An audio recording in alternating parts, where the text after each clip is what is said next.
Ó Mãe Santíssima, intercedei por nós para que possamos bem compreender os ensinamentos de vosso Divino Filho, nosso Senhor e Salvador Jesus Cristo, e as explicações dos pais da Igreja.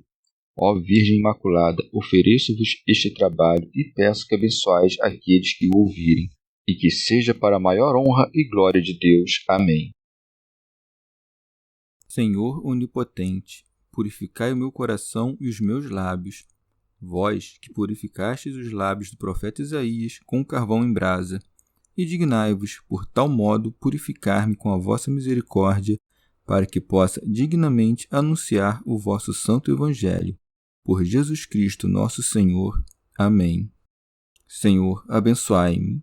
Que o Senhor resida no meu coração e nos meus lábios, para que anuncie digna e convenientemente o seu Evangelho.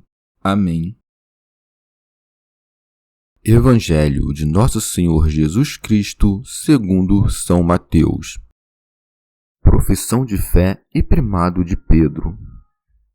Chegando Jesus ao território de Cesaré de Filipe, perguntou aos discípulos: Quem dizem os homens ser o Filho do Homem? Disseram: Uns afirmam que é João Batista, outros que é Elias, outros ainda que é Jeremias ou um dos profetas. Então lhes perguntou: E vós, quem dizeis que eu sou?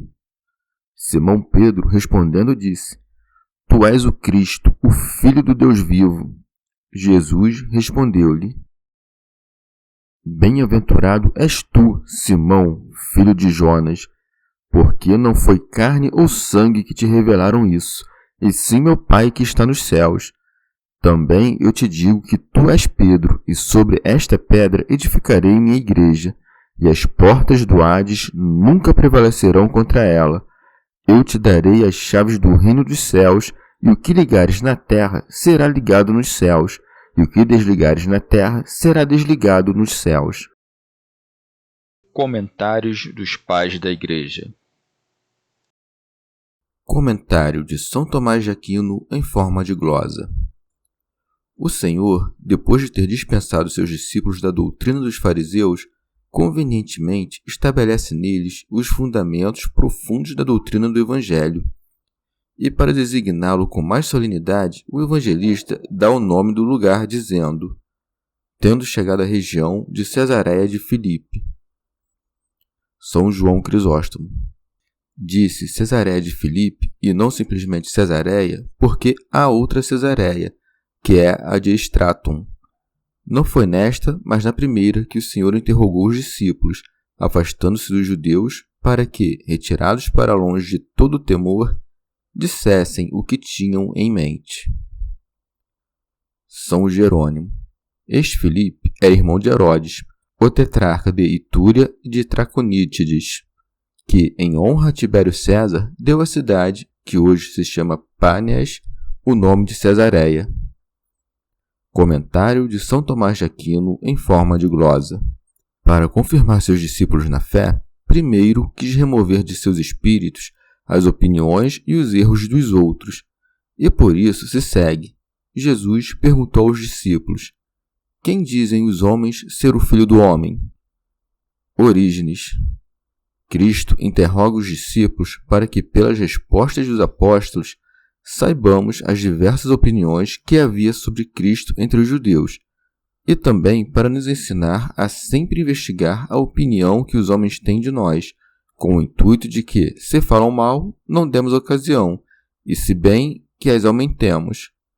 Mas o exemplo dos apóstolos também instrui os discípulos dos bispos, que devem informá-los de qualquer opinião que, do lado de fora, corra sobre eles.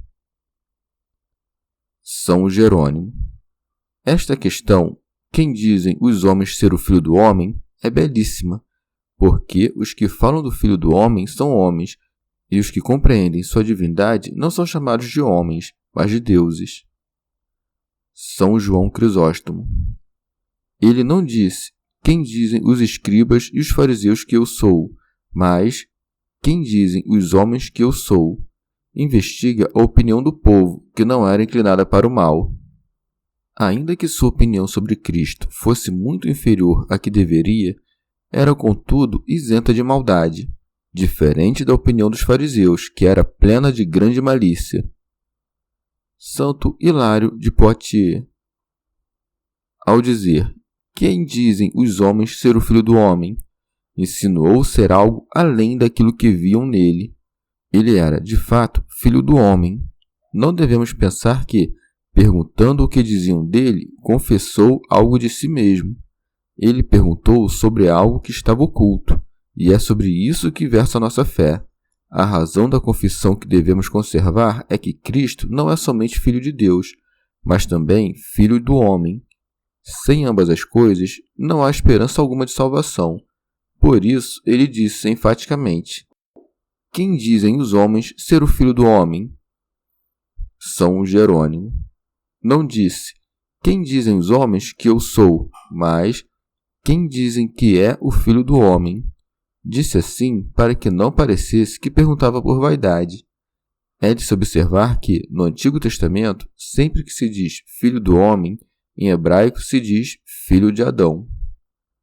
Orígenes.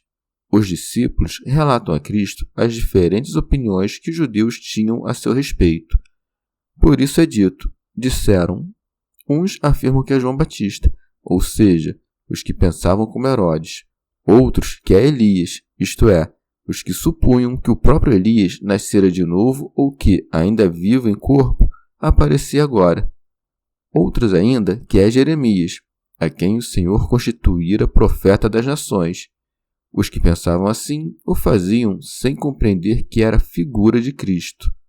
Ou um dos profetas, por uma razão semelhante, por causa das coisas que Deus falou através dos profetas, mas cujo cumprimento não se deu neles, mas em Cristo. São Jerônimo.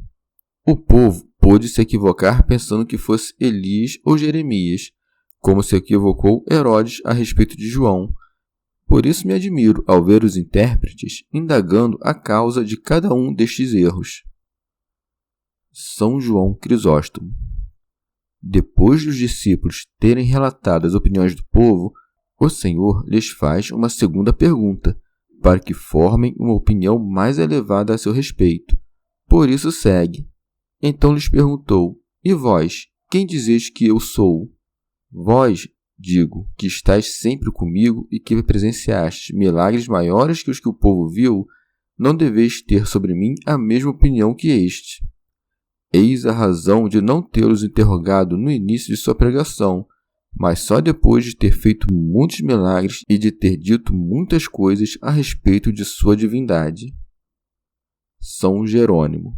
Observai pelo contexto das palavras como os apóstolos não são chamados de homens, mas de deuses, porque o Senhor, ao lhes perguntar: "Quem dizem os homens que é o Filho do homem?", acrescenta: "E vós, quem dizeis que eu sou?" O que equivale a dizer: os homens têm uma opinião mundana, mas vós, que sois deuses, quem julgais que eu sou? Rábano Mauro. Não questiona a opinião dos discípulos e das outras pessoas porque não a soubesse. Interroga dos discípulos para que a confissão de sua reta fé fosse remunerada como digna de recompensa, e a dos outros para que, pela exposição dos erros, provasse aos discípulos que a verdade de sua confissão não provinha da opinião do vulgo, mas de terem percebido o segredo mesmo da revelação do Senhor. São João Crisóstomo. Quando o Senhor pergunta sobre a opinião da plebe, todos respondem. Quando interroga sobre a de todos os discípulos, Pedro, como boca e cabeça dos apóstolos, responde por todos. Por isso se segue. Simão Pedro, respondendo, disse: "Tu és o Cristo, o Filho do Deus vivo." Orígenes. Pedro negou que Jesus fosse aquilo que os judeus afirmavam e confessou: "Tu és o Cristo", coisa que os judeus ignoravam.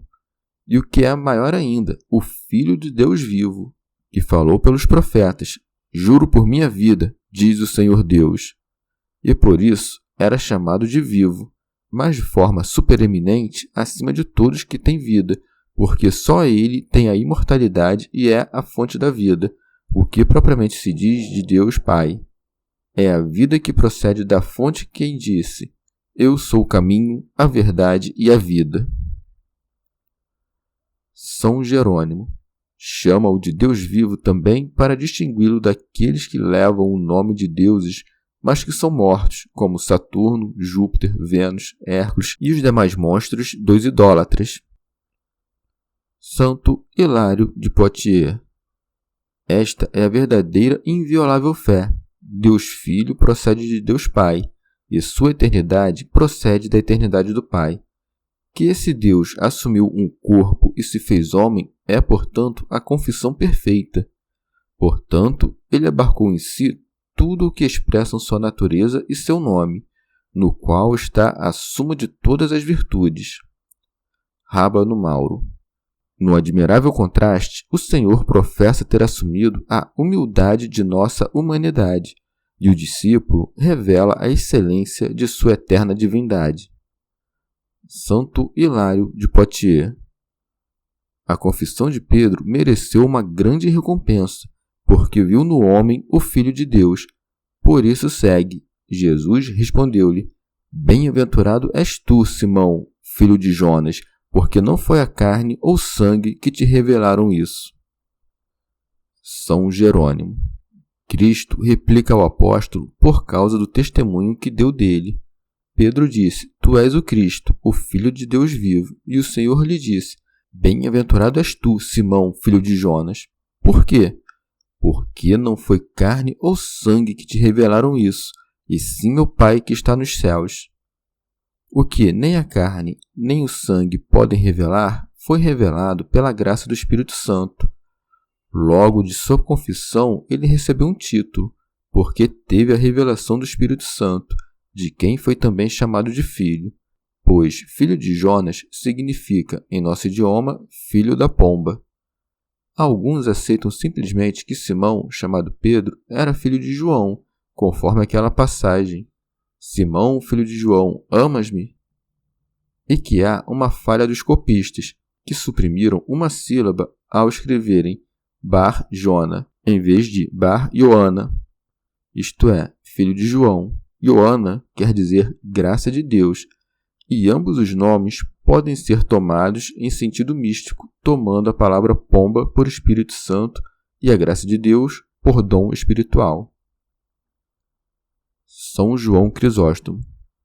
Mas seria desnecessário dizer tu és filho de João ou Joana, a não ser que sua intenção fosse manifestar que Cristo é por natureza filho de Deus, assim como Pedro o é de João, ou seja, que é da mesma natureza daquele que o gerou. São Jerônimo. As palavras, porque não foi a carne e o sangue que te revelaram, têm semelhança com as que disse o apóstolo em Gálatas. Continuamente não consenti com a carne e o sangue, referindo-se por carne e sangue aos judeus. Trata-se aqui do mesmo sentido, ainda que em outros termos. Não foi pela doutrina dos fariseus, mas foi pela graça de Deus que se lhe revelou ser Cristo, o Filho de Deus. Santo Hilário de Poitiers.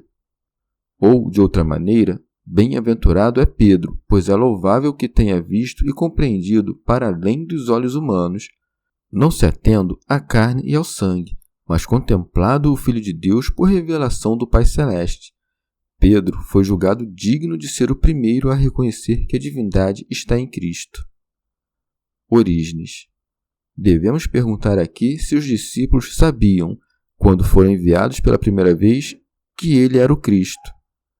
A passagem acima dá a entender que esta é a primeira vez em que Pedro confessou Cristo como Filho de Deus vivo. E vê se podes responder uma questão desta ordem. Se crer que Jesus é o Cristo, é menor do que conhecer este fato. Digamos que, quando foram enviados a pregar, criam que Jesus era o Cristo, e depois, ao passo que progrediam, o conheceram. Ou também podemos responder dizendo que, antes, os apóstolos tinham apenas o princípio do conhecimento de Cristo, e pouco sabiam dele, mas depois progrediram neste conhecimento a ponto de serem capazes de compreender o conhecimento de Cristo revelado pelo Pai. Assim o fez Pedro, que foi abençoado não só por dizer tu és o Cristo, mas principalmente por ter acrescentado o Filho de Deus vivo. São João Crisóstomo. E certamente, se Pedro não tivesse confessado que Cristo realmente nascera do Pai, não teria sido obra da revelação, nem seria digno de ser chamado bem-aventurado se julgasse que Cristo era apenas um entre os muitos filhos adotivos. Pois, antes dele, os que estavam na barca com Cristo disseram: verdadeiramente, tu és o Filho de Deus. E também Natanael havia dito: Mestre, tu és o Filho de Deus.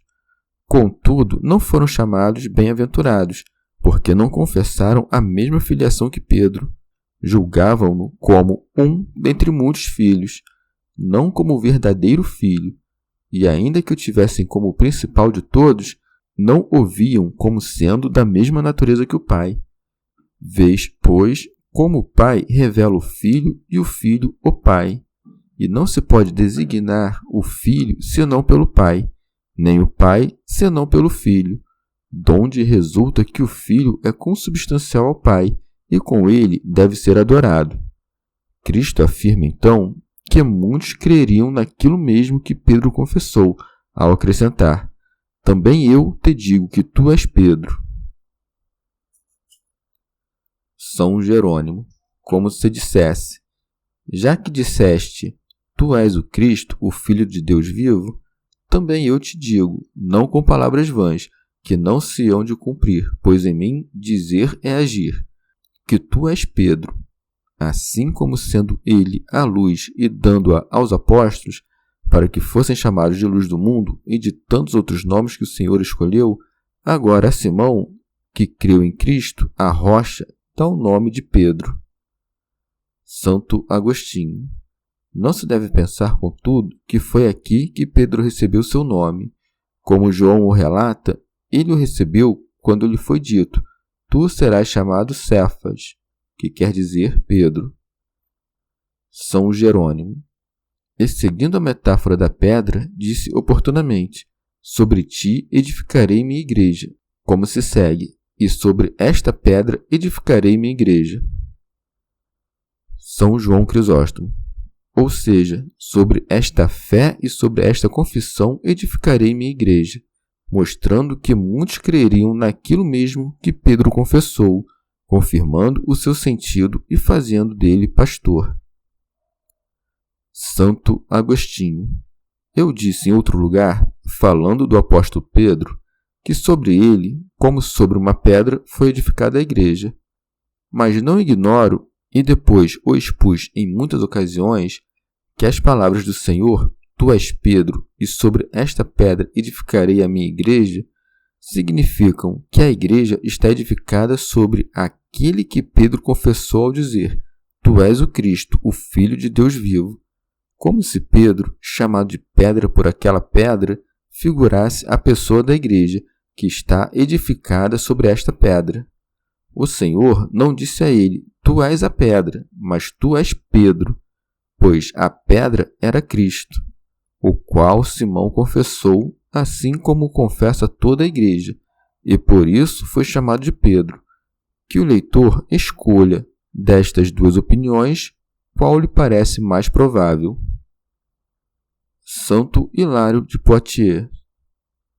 Na imposição deste novo nome está o feliz fundamento da igreja, e uma pedra digna desta edificação, que dissolverá as leis do inferno, as portas do Tártaro e todas as fortificações da morte. E, para manifestar a firmeza da igreja edificada sobre a pedra, acrescenta: e as portas do Hades nunca prevalecerão contra ela. Comentário de São Tomás de Aquino em forma de glosa. Isto é, não a separarão de minha caridade e da fé em mim. São Jerônimo. Por portas do inferno entendo os pecados e os vícios, ou também as doutrinas heréticas que seduzem os homens e os lançam no Tártaro. Orígenes. Mas nas regiões celestes, qualquer malícia espiritual são portas do inferno, contrárias às portas da justiça. Rábano Mauro. Também são portas do inferno os tormentos e seduções dos perseguidores, as obras perversas e as conversas vãs dos infiéis, pois levam ao caminho da perdição. Orígenes. O Senhor não explica se prevalecerá a pedra sobre a qual está edificada a igreja, ou se a igreja edificada sobre a pedra. Contudo, não há dúvida de que, nem contra a pedra, nem contra a igreja, prevalecerão as portas do inferno. São Cirilo de Alexandria. Conforme a promessa do Senhor, a Igreja Apostólica de Pedro permanece imaculada de toda sedução e protegida contra todo ataque herético, sobre todos os comandantes e bispos, sobre todos os primazes das igrejas e dos povos, e em seus pontífices, em sua fé abundante e na autoridade de Pedro. E, enquanto outras igrejas são envergonhadas pelos erros de alguns de seus indivíduos, só ela reina, sustentada de modo inquebrantável, impondo silêncio e calando a boca de todos os hereges. E nós, para nossa salvação, a não ser que estejamos corrompidos ou inebriados pelo vinho da soberba, confessamos e pregamos, unidos a ela, a regra da verdade e da santa tradição apostólica. São Jerônimo.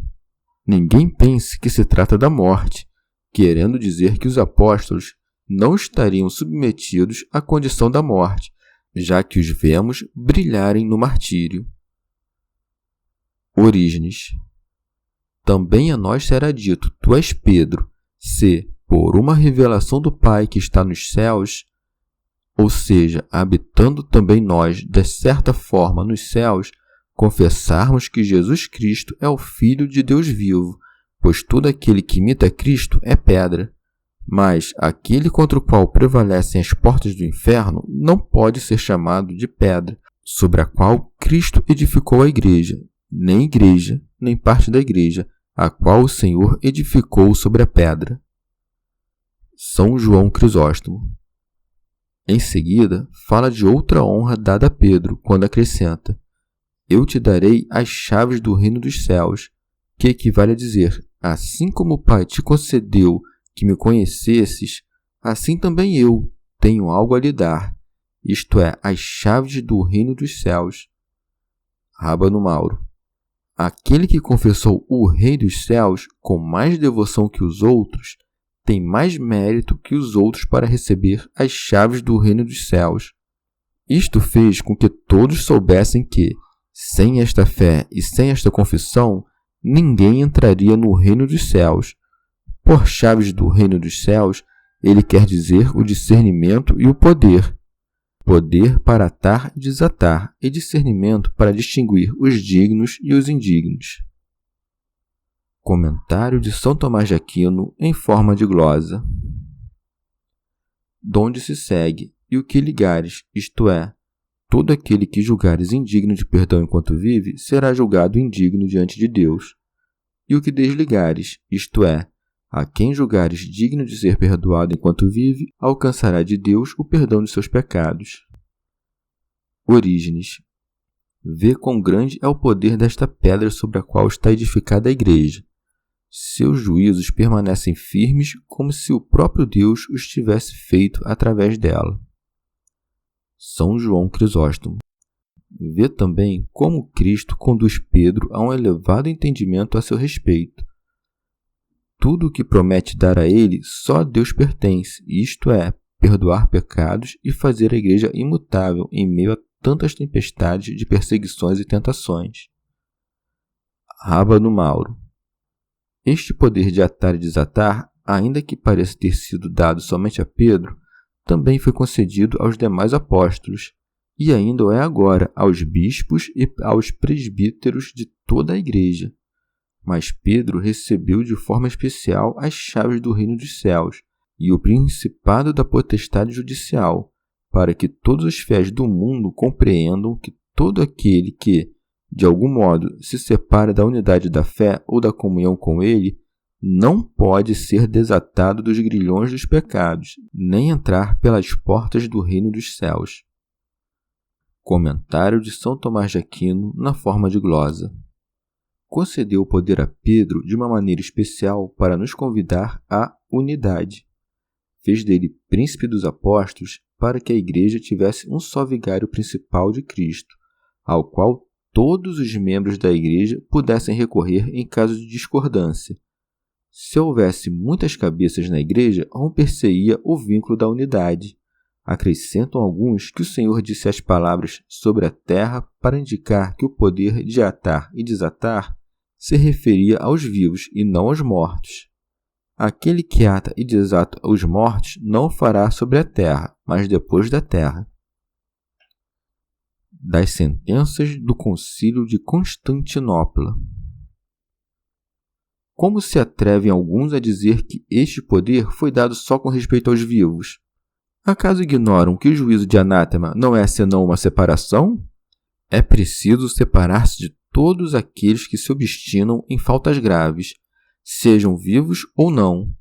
É necessário sempre se afastar de quem é prejudicial. Mas o próprio Agostinho, de piedosa memória, que resplandeceu entre os bispos africanos, escreveu em diversas cartas que é útil anatematizar os hereges mesmo depois de mortos. Outros bispos africanos também observaram a mesma tradição eclesiástica, e a Santa Igreja Romana anatematizou alguns bispos depois de mortos, mesmo quando não foram acusados em vida a respeito de sua fé. São Jerônimo. Alguns bispos e presbíteros que não entendem esta passagem participam em alguma medida da arrogância dos fariseus, supondo que podem condenar inocentes e absolver criminosos, enquanto o Senhor não move um inquérito para investigar a sentença dos sacerdotes, mas a vida dos réus. Lemos no Levítico que os leprosos eram obrigados a se apresentar aos sacerdotes e, se de fato tinham lepra, eram declarados impuros. Isso não significa que os sacerdotes os tornassem leprosos e impuros, mas sim que tinham conhecimento de qual fosse ou não leprosos e podiam discernir o puro do impuro. Assim, do mesmo modo que lá o sacerdote torna impuro o leproso, também aqui, na igreja, o bispo e o presbítero não atam ou desatam os inocentes ou sem crime, mas, por conta de seu ofício, tendo ouvido seus vários pecados, sabem quem deve ser atado ou desatado. Orígenes. Aqueles que atam ou desatam o outro devem, pois, ser irrepreensíveis, a fim de que também sejam dignos de atar e desatar no céu. Mas também aqueles que podem, por sua virtude, fechar as portas do inferno, são dadas como prêmio as chaves do reino dos céus. É como se a porta do reino dos céus se abrisse diante daquele que começa a praticar toda espécie de virtudes, isto é, o Senhor a abre com sua graça, de sorte que a mesma virtude é ao mesmo tempo porta e chave da porta. Talvez cada virtude seja o próprio reino dos céus. Chegamos ao fim de mais um dia de comentários da Catena Áurea. Muito obrigado por ficarem até aqui, que Nossa Senhora derrame suas graças sobre nós e até amanhã.